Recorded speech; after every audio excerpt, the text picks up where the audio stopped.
สำหรับโยคีชายนะคะโยคีชายที่นั่งอยู่บริเวณด้านนอกนะคะให้มานั่งด้านในศาลาบาทนะคะเพราะว่าเดี๋ยวเกิดฝนตกขึ้นมานะคะหรือว่านั่งตรงรอบพระเจดีย์ก็ได้นะคะใต้ศาลาบาทนะคะฝั่งนู้นนะคะมาเลยเพราะเดี๋ยวฝนตกค่ะ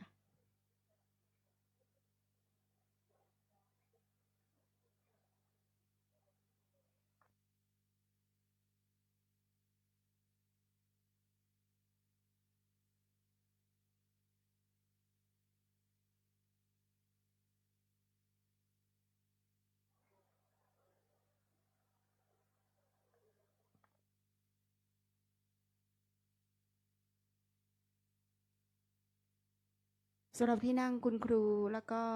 คุณพ่อคุณแม่สินจารินียังมีที่ว่างอยู่นะคะยังมีเบาะนั่งว่างอยู่นะคะเข้ามานั่งด้านในได้นะคะอาจารย์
Yes.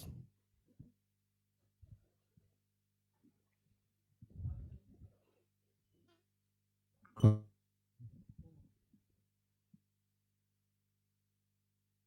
เทสขอขอนิมนต์สามขอนิมนต์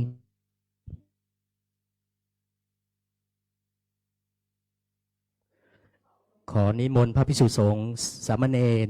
เจริญพรแม่ชีสินจารณีโยคีและผู้มีจิตศรัทธาทุกท่านนั่งคุกเข่าพนมมือ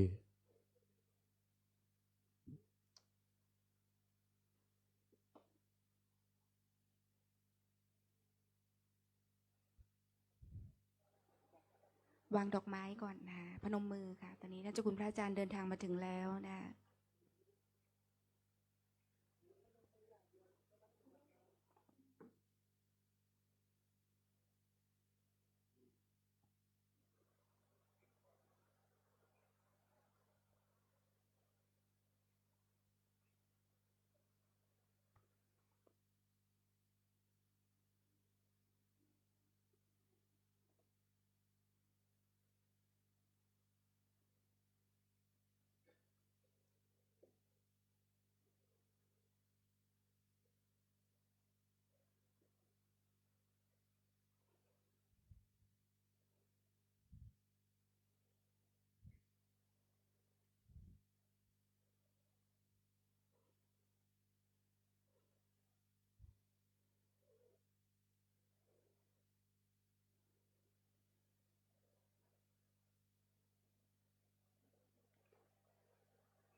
บูชาพระรัตนตรัยนะลูกนะลูกเนน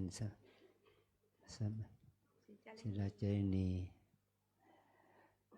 อิมินาสการเรนะ อิมินาสการเรนะ พุทธังอภิปูชยามะ พุทธังอภิปูชยามะ อิมินาสการเรนะ อิมินาสการเรนะ ธัมมังอภิปูชยามะ ธัมมังอภิปูชยามะ อิมินาสการเรนะ อิมินาสการเรนะ สังฆังอภิปูชยามะ สังฆังอภิปูชยามะ อะระหังสัมมาสัมพุทโธภะคะวา อะระหังสัมมาสัมพุทโธภะคะวา พุทธังภะคะวันตังอภิวาเทมิ พุทธังภะคะวันตังอภิวาเทมิ สวากขาโตภะคะวตาธัมโม สวากขาโตภะคะวะตาธัมโม ธัมมังนัมสสามิ ธัมมังนัมสสามิ สุปฏิปันโนภะคะวะโตสาวกสังโฆ สุปฏิปันโนภะคะวะโตสาวกสังโฆ สังฆังนามามิ สังฆังนามามิ หันธรรมยังพุทธัสสะภะคะวะโตปุพพภาคะนะมะการังกะโรมาเส นะ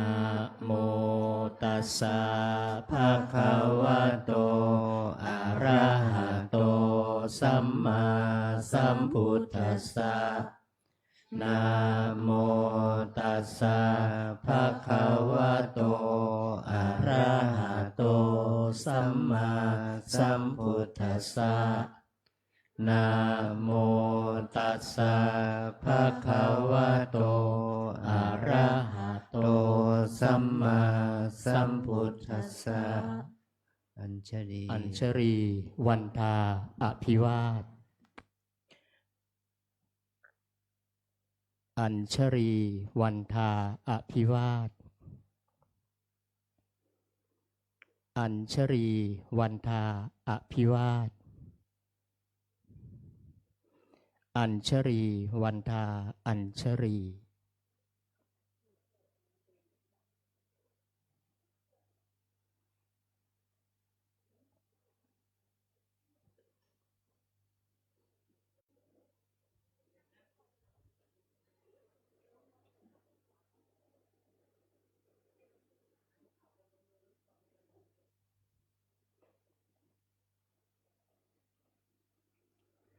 ขอนิมนต์พระภิกษุสงฆ์น้อมกราบท่านพระอาจารย์เจ้าคุณโดยพร้อมเพรียงกัน แม่ชีสินจารณีและสามเณรขอให้น้อมกราบทีหลัง อัญชรีวันทาอภิวาทอัญชรีวันทาอภิวาทอัญชรีวันทาอภิวาทอัญชรีวันทาอัญชรีนิมนต์สามเณรเรียนเชิญคณะแม่ชีโยคีทุกท่าน รวมถึงสินจารินีและผู้ปกครองทุกท่านน้อมกราบท่านเจ้าคุณพระอาจารย์พร้อมกันค่ะ อัญชลีวันทาอภิวาทอัญชลีวันทาอภิวาทอัญชลีวันทาอภิวาทอัญชลีวันทาอัญชลี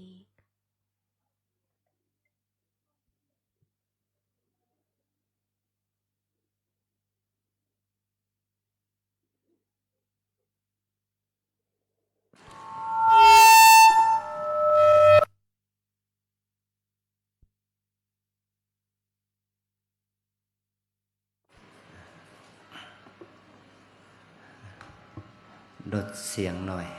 ลดวอลลุ่ม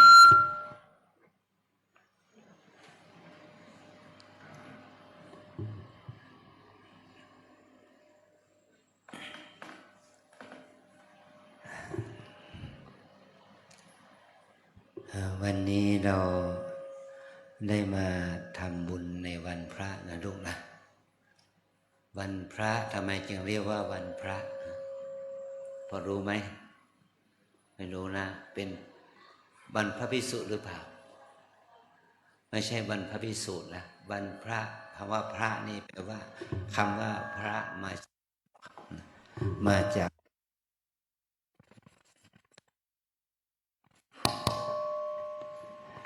คำว่าพระมาจากศัพท์ว่าวระ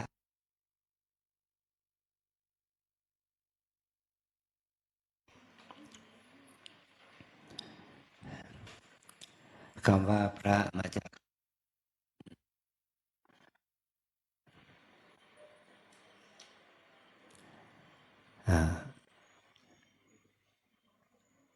คำว่าพระมาจากคำว่าวระวระแปลว่าประเสริฐข้าวระพุทธเจ้านะวระเนี่ยวระศัพท์นี้แหละข้าเจ้าเนี่ยมันเป็นคำว่าวระเนี่ยมาแปลเป็นภาษาพูดของเราว่าพระมาจากคำวระแปลว่าประเสริฐดีงามนะวันประเสริฐวันดีงามวันที่ประเสริฐวันที่ดีงามคือเป็นวันที่พวกเราชาวพุทธทั้งภิกษุสามเณรอุบาสกอุบาสิกาชาวพุทธที่เป็นฆราวาสชาวพุทธที่เป็นชาวบ้านนี่ถ้าเป็นผู้ชายเราเรียกว่าอุบาสกแปลว่าผู้ใกล้ชิดพระสงฆ์อุบาสิกานั่นแปลว่าที่ว่าเป็นอุบาสิกาแก่ผู้หญิงที่ใกล้ชิดพระสงฆ์ใกล้ชิดนี่ไม่ใช่หมายความว่ามีจิตปิดให้มีจิตที่มีศรัทธาต่อพระพุทธศาสนาไม่มีจิตมีราคะตัณหากับพระสงฆ์นะมีจิตศรัทธาต่อพระพุทธศาสนานี่เรียกว่าอุบาสกอุบาสิกาผู้ใกล้ชิดพระสงฆ์ผู้มีศรัทธาต่อพระรัตนตรัยนี่เราเรียกว่าอุบาสกอุบาสิกานะวันพระเป็นวันที่ชาวพุทธที่อยู่ที่บ้านก็นำเอาโภชนาอาหารข้าวหวานผลไม้อะไรมาถวายพระสงฆ์มาทำบุญกับพระสงฆ์อย่างนี้แหละนี่เราเรียกว่าใกล้ชิดมาใกล้ชิดมาบูชมาอุปถากมาอุปถัมภ์พระสงฆ์และมาอุปถัมภ์ไม่ใช่เฉพาะพระสงฆ์นะสับลูกเนรด้วยนะแล้วก็โยคีผู้มาปฏิบัติธรรมด้วยนะที่พ่อแม่ของเรานะโยมพ่อโยมแม่ของเราเนี่ยเอาอาหารเอาผลไม้เอาของหวานของคาวไม่ใช่มาถวายแก่พระสงฆ์พระภิกษุหลวงพ่อหลวงพี่อย่างเดียวมาถวายลูกเนรด้วยมาเอาอาหารมาแบ่งปันให้แก่ญาติโยมที่มาประพฤติปฏิบัติธรรมด้วยนี่คือว่าเป็นวันพระวันพระเราเรียกอีกอย่างหนึ่งว่าวันอุโบสถวันอุโบสถคือเป็นวันที่ชาวพุทธที่เป็นอุบาสกอุบาสิกาจะมาถือศีล8นะลูกนะมาถือศีล8มาถืออุโบสถศีลมาเข้าอยู่แปลว่าเข้าอยู่อันประเสริฐมาเข้าอยู่อันประเสริฐนี่คือว่าเข้าถึงศีลถึงธรรมนะอยู่ข้างนอกก็ทานอาหารเย็นได้เนาะถ้าญาติโยมมาที่วัดก็ไม่ทานอาหารเย็นเหมือนกันไม่ทานอาหารเย็นนี่แหละเพราะว่าอยู่ข้างนอกก็แต่งเนื้อแต่งตัวใส่สร้อยใส่แหวนถ้ามาอยู่วัดก็ไม่แต่งเนื้อแต่งตัวใส่สร้อยใส่แหวนนะอยู่ข้างนอกก็มีการไปฟ้อนรำขับร้องเล่นดนตรีอะไรอย่างเป็นต้นนะประดับตกแต่งร่างกายพอมาอยู่วัดก็ไม่ฟ้อนรำขับร้องประดับตกแต่งร่างกายเนี่ยอยู่ข้างนอกนั้นอุบาสกอุบาสิกาก็ถือศีล5อยู่กับสามีภรรยาเป็นปกตินะพอมาอยู่ในวัดแล้วก็ไม่เกี่ยวข้องกับผู้ชายไม่เกี่ยวข้องกับผู้หญิงมาอยู่ในฐานะถือพรหมจรรย์อภรรมจริยาไม่ประพฤติผิดพรหมจรรย์นะขอให้ลูกได้ดูถึงว่าวันพระเป็นวัน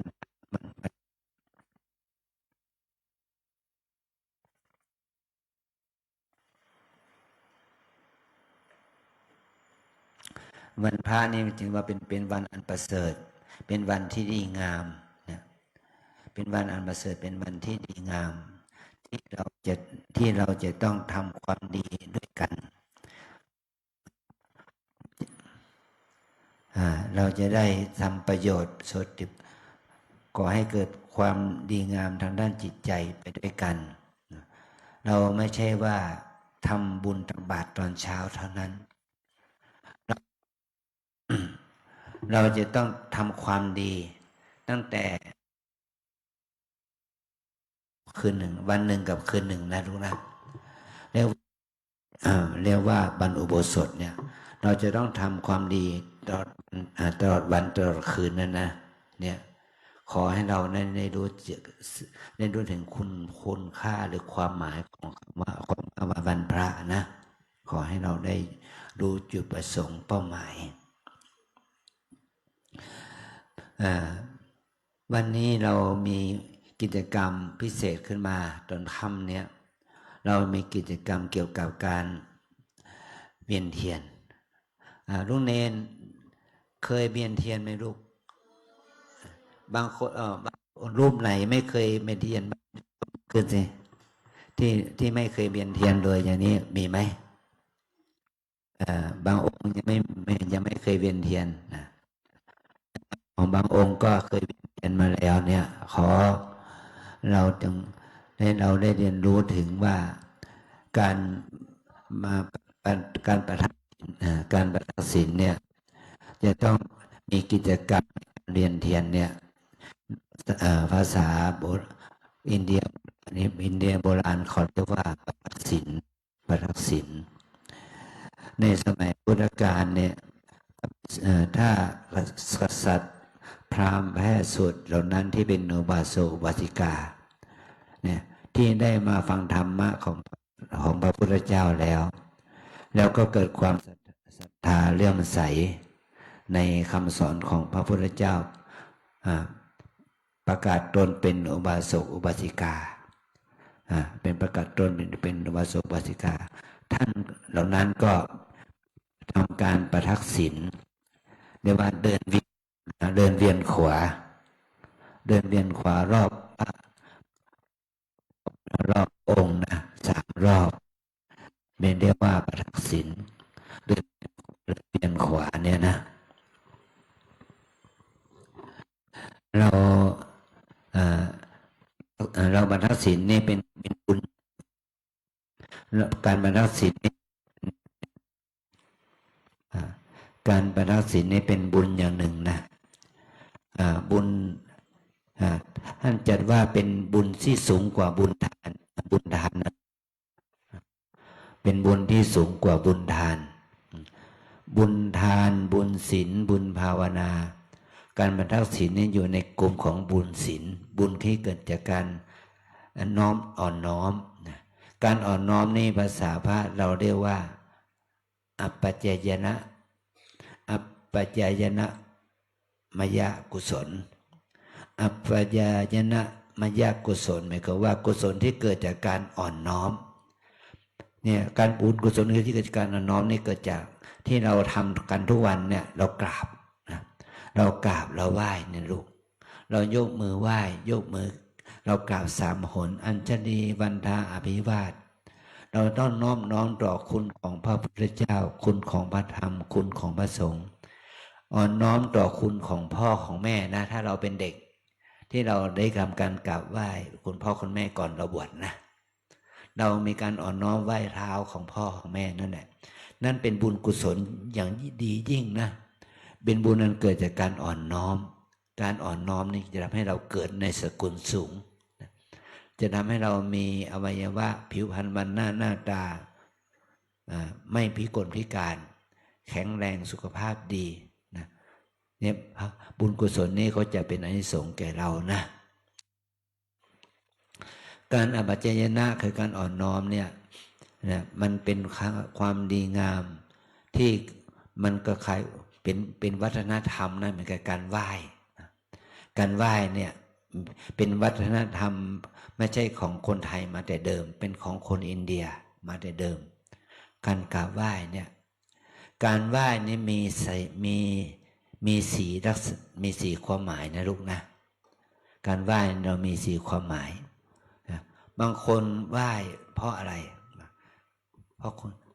ไหว้เพราะเห็นแก่ลาภเมื่อคนเขาไป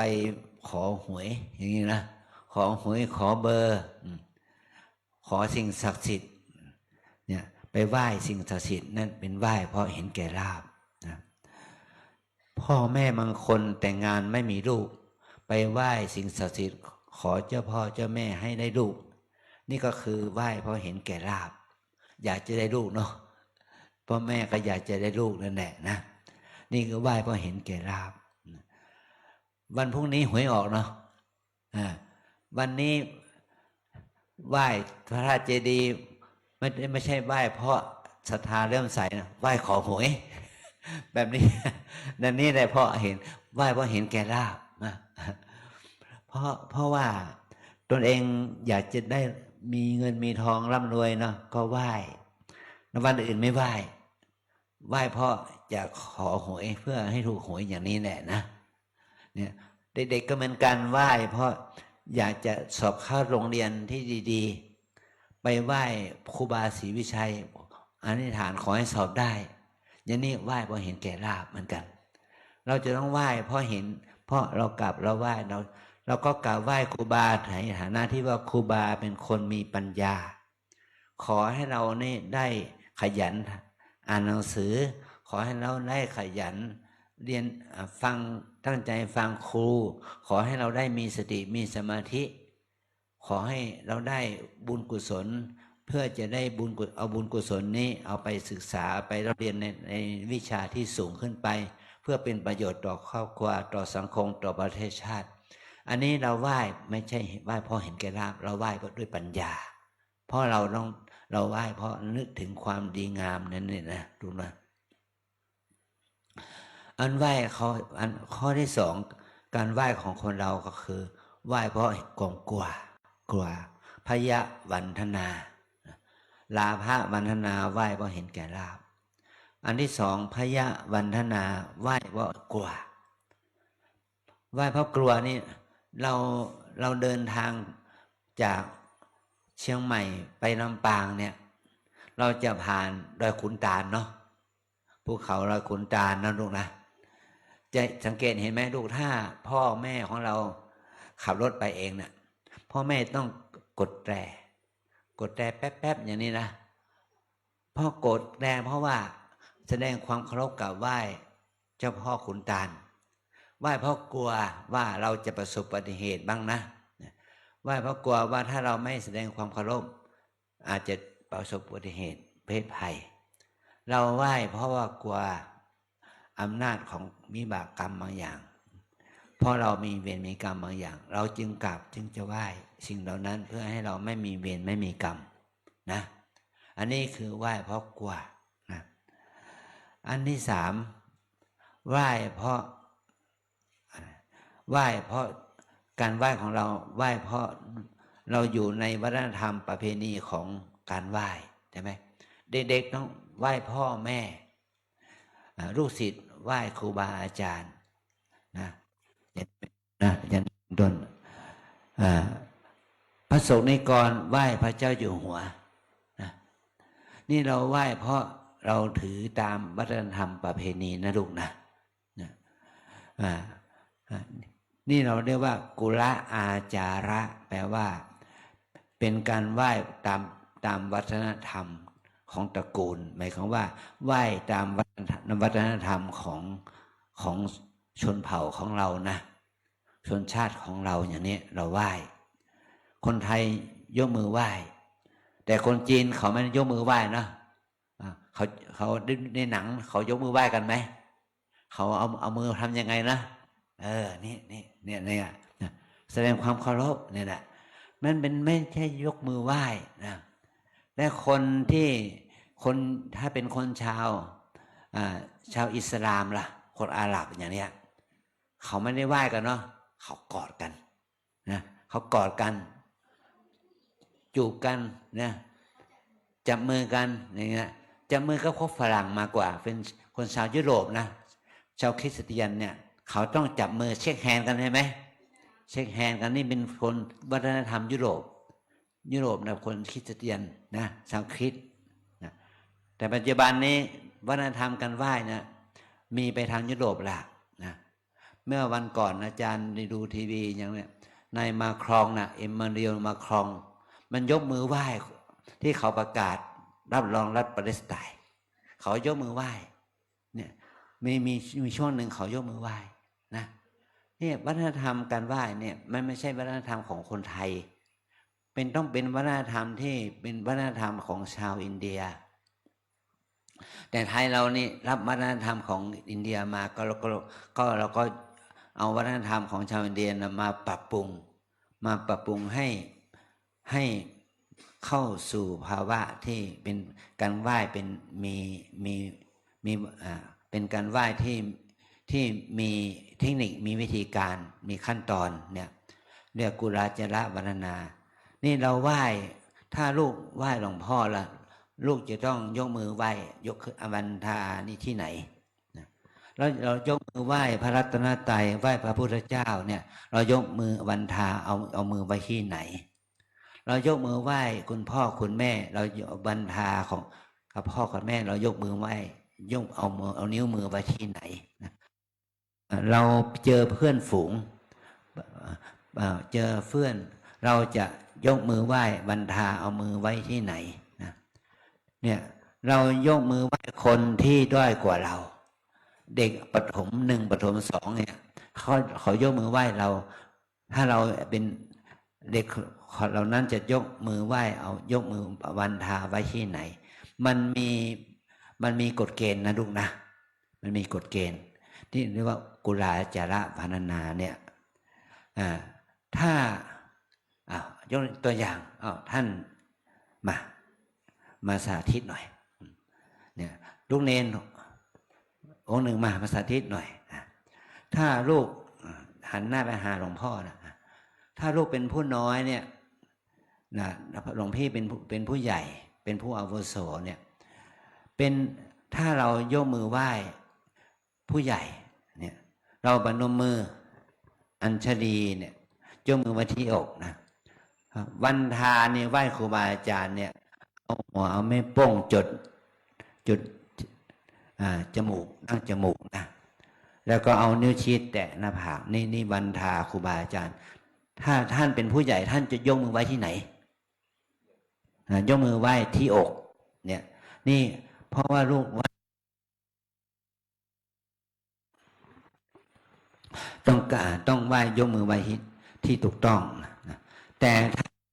ต่ถ้าเราไหว้พระรัตนตรัยเราไหว้พระพุทธเจ้าอย่างนี้เป็นต้นเราไหว้พระธาตุเจดีย์เนี่ยเราวันทาเรายกมือไหว้ที่เอาหัวโป้งจุดที่ไหนครับระหว่างคิ้วนั่นนะนิ้วชี้แตะหน้าผากนะแต่ถ้าเราไหว้คนเสมอกันเหมือนว่าลูกเนนมาเนี่ยลูกเนนมาลูกเนนตัวน้อยมายกมือไหว้เสมอกันเนี่ยวันทาเรายกมือไหว้วันทาไว้ที่ไหนก็คือไหว้ที่คางนะคางเอานิ้วโป้งจุดคางเอานิ้วชี้แตะที่ปลายจมูกนั่นแหละนี่คือวันทาของเรานะไหว้เพื่อนยกมือไหว้เพื่อนเนี่ยถ้าตัวน้อยสมมติว่าลูกอายุน้อยกว่าเราอายุมากกว่าถ้าเราไหว้คนอายุมากกว่าก็คนผู้อยู่อายุมากกว่าก็ยกรับไหว้รับมือไหว้นะคนที่อายุมากกว่าก็ยกเอามือไว้ที่อกนะลูกก็ต้องไหว้ผู้ใหญ่กว่านะที่เอานิ้วโป้งจดระหว่างคิ้วจดจมูกนะเอานิ้วชี้แตะระหว่างคิ้วเนี่ยนี่คือการไหว้วันทานะถ้าอภิวาทแล้วก็จะอยู่ในท่ายกวันทาที่ไหนก็ต้องกราบลงถ้าวิธีการอภิวาทเราต้องกราบลูกกราบสิเป็นตัวอย่างสิกราบเอาไม่ตัวแนวตัวน้อยก็กราบด้วยเอาศอกต่อเข่าลูกศอกต่อเข่านะเอาศอกต่อเข่าหน้าผากจดพื้น นิ้วชี้หัวนิ้วหัวแม่โป้งเอาแตะกันเบาแตะกันห่างกันพอกราบได้เอาเอาหน้าผากจดพื้นเนี่ยอันนี้คืออาจาระว่ากุลาจาระวันธนาเนี่ยว่าเงยขึ้นเอาอัญชลีเอาไว้ที่อกนะถ้าวันทาเราจะว่ากับพระพุทธเจ้าล่ะเอาเมื่อโป้งจดระหว่างคิ้วนิ้วชี้แตะหน้าผากนะวันทาอภิวาทก็เช่นเดียวกันกราบสอดต่อเข่านะลูกนะอย่างนี้แหละเพราะอัญชลีวันทาอภิวาท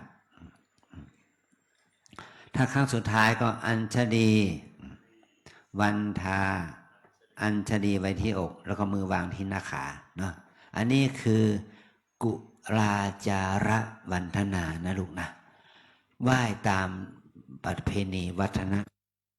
ไหว้ตามประเพณีวัฒนธรรมของชาวพุทธเรานะไปนั่งได้ลูกเก่ง เก่งแล้วลูกนะลูกเนรต้องเวลาไปกราบพระเวลาเราไปทัศนศึกษาไปทัศนศึกษาต่างวัดเรากราบพระประธานกราบพระธาตุเจดีย์ต้องกราบถูกต้องให้ถูกต้องกราบหลวงพ่อแต่ละที่ท่านมาพบปะเราให้ถูกต้องนะ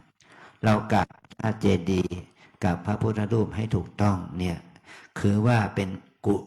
ลาจาระวันธนากุลอาจาระนั่นแหละอันที่สี่ก็อภิวันธนาอภิวันธนาแปลว่าอภิวาทเนี่ยต้องแสดงความเคารพสูงสุดที่เราเรียกว่ากราบเป็นจังคประดิษฐ์นั่นแหละนะกราบเป็นจังคประดิษฐ์ศอกต่อเข่านะเข่าต้องห่างศอกนะศอกต้องห่างกันเนี่ยเข่าต้องห่างกัน1 ศอกต่อเข่าหน้าผากจดพื้นนะ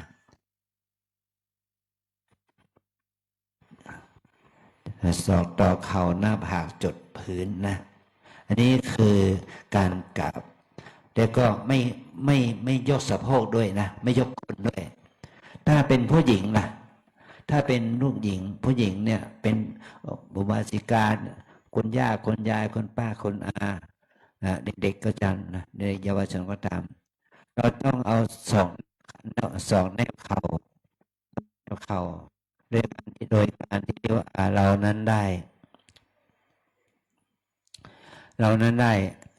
เอาเราเรียกว่ากราบแบบเทพธิดานะเอาศอกแนบเข่าหน้าผากจดพื้นเหมือนกันนะ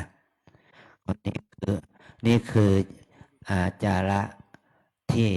ควรกระทำหน้าที่ที่เราควรกระทำในฐานะที่เราเป็นคนไทยเป็นชาวพุทธเนี่ยเราประยุกต์การกราบให้ดูสวยงามนะลูกนะอภิวาทเนี่ยคืออภิวาทการกราบไหว้พระรัตนตรัยก็เอาหัวจดพื้นเอาหน้าผากจดพื้นคนจีนที่เขาเป็นชาวพุทธเนี่ยเขากราบแบบถึงกับว่าขนาดที่ว่าเอาหน้าผากเอาศีรษะโขกพื้นเลยนะดังตึ๊บเลยอ่ะนะเสียงดังเลยนะคนจีนเนี่ยเขาแสดงความเคารพครูบาอาจารย์เขาแสดงความเคารพพระรัตนตรัยนี่นะขอให้เรานั้นได้ถึงคุณค่าของนี้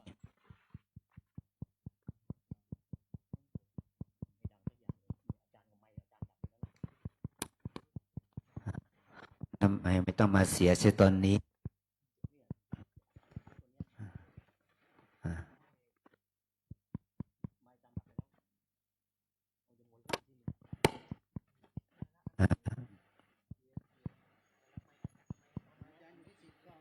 ใครเคาะไม้เล่นนะ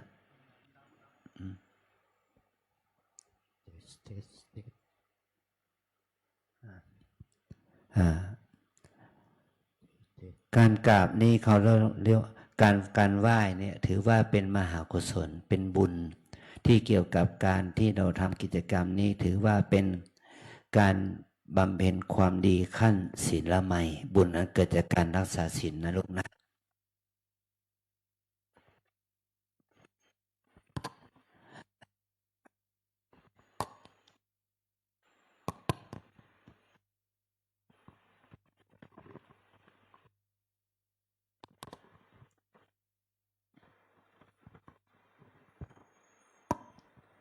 เรา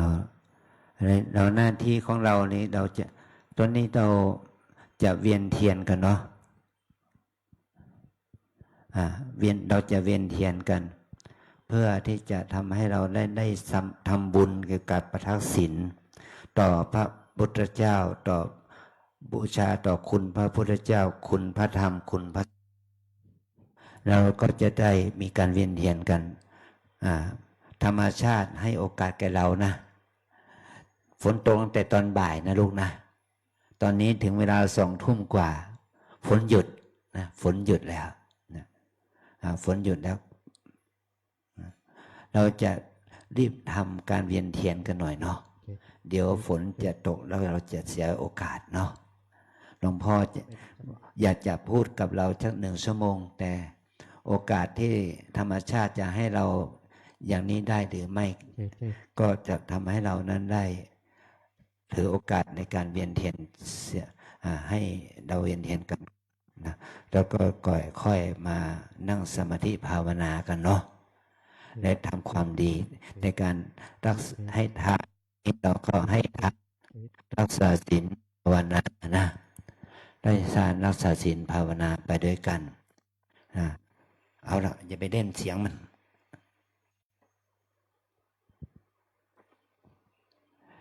ขอให้เรานั้นได้ทำหน้าที่นี้นะขออนุโมทนาบุญที่ลูกได้มีโอกาสได้มาปฏิบัติธรรมได้มาประทักษิณเวียนเทียนณที่วัดนี้ได้ยังนำพาคุณพ่อคุณแม่มาร่วมเวียนเทียนด้วยนะขอพลังบุญกุศลนี้จงเป็นพลังบุญเกื้อกูลเราทุกรูปทุกคนร่างคุณพ่อคุณแม่ครูบาอาจารย์ของเรานะให้ได้มีความสุขความเจริญในสมาปฏิบัติก่อให้เกิดประโยชน์สุติผลความดีงามให้เรานั้นได้เคารพได้นับถือได้บูชาได้กราบไหว้พระรัตนตรัยและได้เคารพนับถือบูชากราบไหว้ในสิ่งที่ควรเคารพนับถือกราบไหว้บูชาขอให้เราได้เป็นบุญนำพาให้เรานั้นได้เจริญงอกงามในบุญในสมาปฏิบัติในมรรคผลนิพพานเป็นที่สุดจงมาเกิดผลแก่พวกเราทั้งหลายจงทุกข์ทั่วหน้ากันด้วยเถิดสาธุสาธุสาธุ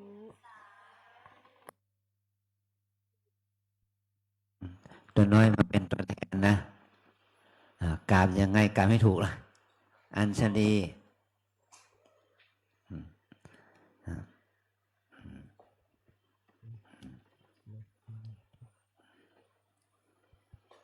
ประเคนลูกยกประเคนเสด็จขอบคุณกราบอีกรอบหนึ่งลูก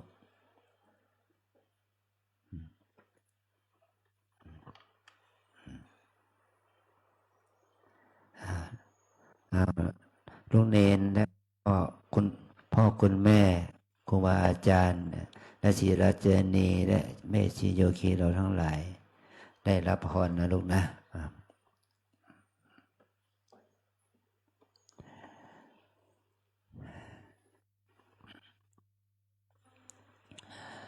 ยะถาวาริวหาปุราปาริปุเรนติสาครังเอวะเมวะอิโตทินังเปตานังอุปกัปปติอิชิตังปฏิตังตุมหังคิปะเมวะสมิจฉตุสเปปุเรนตุสังคปาจันโดปนะระโสยถามณิโชติระโสยถาสัพพิติโยวิวัชชันตุสัพพะโรโควินัสตุมาเตภววันตรายโยสุขีทีขายุโกภวะ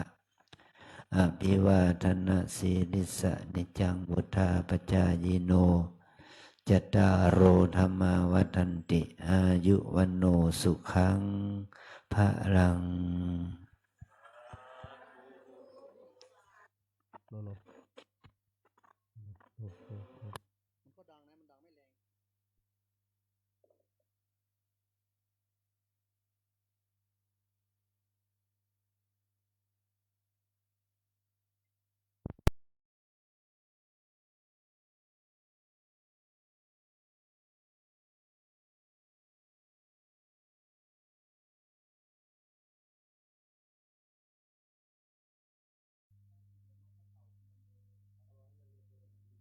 โลหนึ่งสอง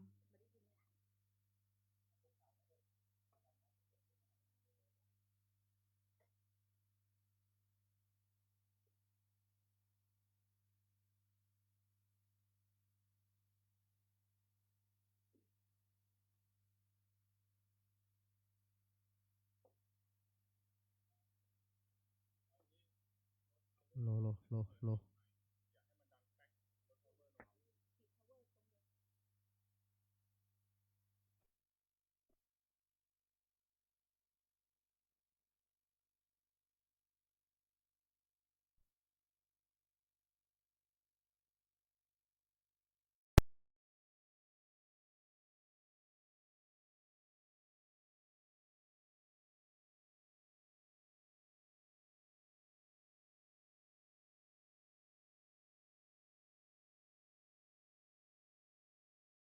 โลหนึ่งสองสาม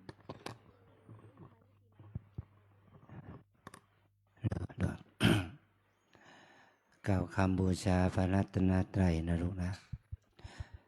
ยะมัมหะโขมะยัง ยะมัมหักโขมะยัง ปะคะวันตัง ภะคะวันตัง สารนังคตา สารนังคตา เป็นผู้ถึง เราเป็นผู้ถึง ผู้มีพระภาคเจ้า พระผู้มีพระภาคเจ้า พระองค์ใด พระองค์ใด ว่าเป็นสารณะ ว่าเป็นสารณะ โยโนพระผู้มีพระภาคเจ้า พระผู้มีพระภาคเจ้า พระองค์ใด เป็นศาสดาของเรา สดาของเรา ยัสสจะมายัง ยะสัจจะมะยัง ภะคะวะโตธัมมัง อันไหนไหม โรเจมะ และเราชอบใจ และเราชอบใจ ธรรมของพระผู้มีพระภาคเจ้า พระผู้มีพระภาคเจ้า พระองค์ใด พระองค์ใด อิเมหิ อิเมหิ สกการเรหิ สักการเรหิ ตังภคะวันตัง ตังภะคะวันตัง สะธัมมัง สะธัมมัง สะสังฆัง สะสังฆัง อาภิปูชยามะ อภิปูชยามะ เราตั้งใจบูชา บูชา พระผู้มีพระภาคเจ้า พระผู้มีพระภาคเจ้า พระองค์นั้น พระองค์นั้น พร้อมทั้งพระธรรม พร้อมทั้งพระธรรม พร้อมทั้งพระสงฆ์ พร้อมทั้งพระสงฆ์ ด้วยเครื่องสักการะทั้งหลายเหล่านี้ ด้วยเครื่องสักการะทั้งหลายเหล่านี้ อะระหังสัมมาสัมพุทโธภะคะ อะระ อะระ หั หั ง ง สั สั ม ม มา มา สั สั ม ม พุ พุ ท ท โธ โธ ภะ ภะ คะ คะ วา วา พุทธังภะคะวันตังอภิวาเทมิ พุทธัง ภะคะวันตังอภิวาเทมิ สวากขาโตภะคะวตาธัมโม สวา ภะ คา คะ โต โต ภะ ภะ คะ คะ ว วะ ตา ตา ธั ธั ม ม โม โม ธัมมังนามัสสามิ ธัม ธัม มั มั ง ง นา นา มั มั ส ส สา สา มิ มิ สุปฏิโนภะคะวะโตสาวกสังโฆ สุปฏิปันโนภะคะวะโต สาวกสังโฆ สังฆังนามามิ สังฆังนามามิ หันธรรมยังพุทธัสสะภะคะวะโตปุพพภาคะนะมะการังกะโรมาเซ นะโมตัสสะ ภะคะวะโตอะระหะโตสัมมาสัมพุทธัสสะนะโมตัสสะภะคะวะโตอะระหะโตสัมมาสัมพุทธัสสะนะโมตัสสะภะคะวะโตอะระหะโตสัมมาสัมพุทธัสสะ อันตมายังพุทธานุสตินายังกะโรมาเซ อิติปิโส โอภะคะวาอะระหังสัมมาสัมพุทโธ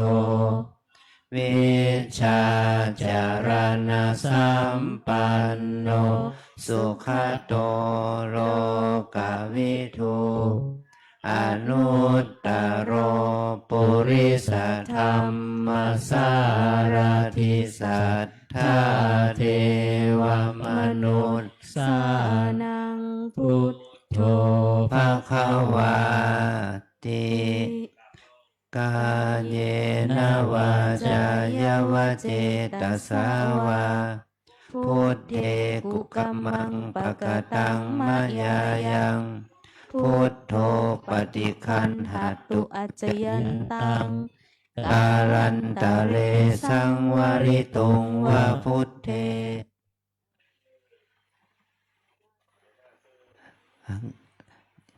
ตั้งกายให้ตรงลูกหันนมยังธรรมานุสตินยังกะโรมาเซสวากาโตภะคะวะตาธัมโมสันทิติโกอากาลิโกเอหิปัสสิโกโอปัญญิโกปัจจัตตังเวทิตาโพวินโยหิติกาเยนะวาจายวเจตสาวาสัมเมกุกัมมังปะกตังมายายังธัมโมปฏิคันหตุอัจจยันตังกาลันตะเรสังวริตุงวะธัมเมหันธรรมยังสังขานุสตินยังกะโรมาเซสุปฏิปันโนภะคะวะโตสาวกสังโฆอุชุปฏิปันโนภะคะวะโตสาวกสังโฆยายาปฏิปันโนภะคะวะโตสาวกสังโฆสามีจิปฏิปันโนภะคะวะโตสาวกสังโฆญาทิทังจัตตาริปุริสยุคานิอัตถปุริสบุคลาเอสะภะคะวะโตสาวกสังโฆอาหุนายโยปาหุนายโยทักขินายโยอัญชริการณิโยอนุตตรังปุญญเขตังโล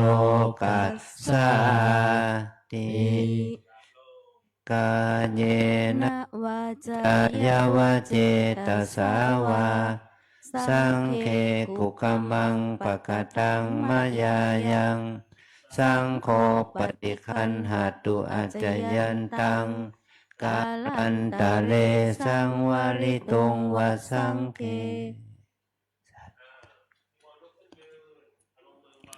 ขออภัยนะเพราะว่าระบบเสียงของเราบกพร่องคลื่นมันไม่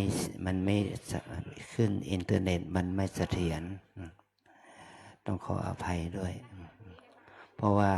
พระภิกษุสามเณรพวกเราเนี่ยเป็นพวกจิตอาสาไม่ใช่มืออาชีพก็ทำทุกได้แก้ไขได้บ้างไม่ได้บ้างขออภัยนะ